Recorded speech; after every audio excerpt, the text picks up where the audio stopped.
Hey everybody, what's up and welcome back to today's video guys. And today I'll be showing you how to detect installed games on your Epic Games launcher.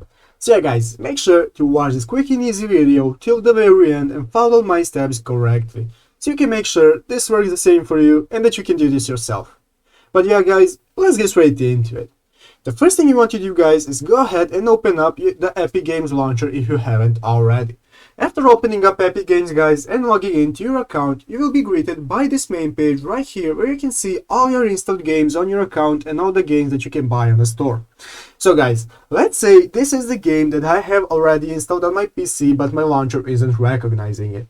So guys, let's go ahead to the folder where the game is installed. As you can see here guys, this is the game that I have installed on my PC and it is in a separate folder. So guys, what you want to do is go ahead, go back to the launcher and start installing the game. We're going to go start installing the game. You can install it to any folder you want, but it's easier if you install it to the folder where you already have the game files. So I'm going to go ahead and start installing it guys.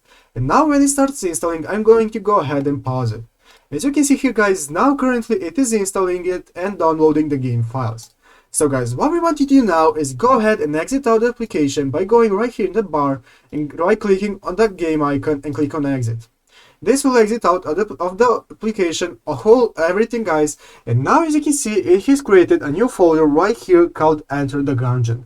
Here is the new folder created by Epic Games, and what we want to do guys is go ahead and find our installed game right here and copy all the files from that folder right here. We're going to go copy it and paste it to the new folder created by Epic Games. So go ahead guys and paste it to the new folder. And now guys, you can see I have successfully pasted the game files into the folder, and I'm going to go ahead and open up the Epic Games launcher again. So guys, what I'm going to do now is go ahead and open up the launcher and logging into my launcher again. And now that I'm back in the launcher guys, I'm going to go ahead back to the downloads. And as you can see here guys, now I can resume the download, and after resuming the download guys, you can see that it is not downloading anymore, it is only verifying the files. So guys, you can see it has finished verifying the files, and now I can successfully play the game and I didn't have to download it from zero again. It has successfully been detected. So guys, that's how you do it. I hope this video was helpful. If it was, make sure to leave a like and subscribe to the channel. So guys, thank you for watching, take care and bye.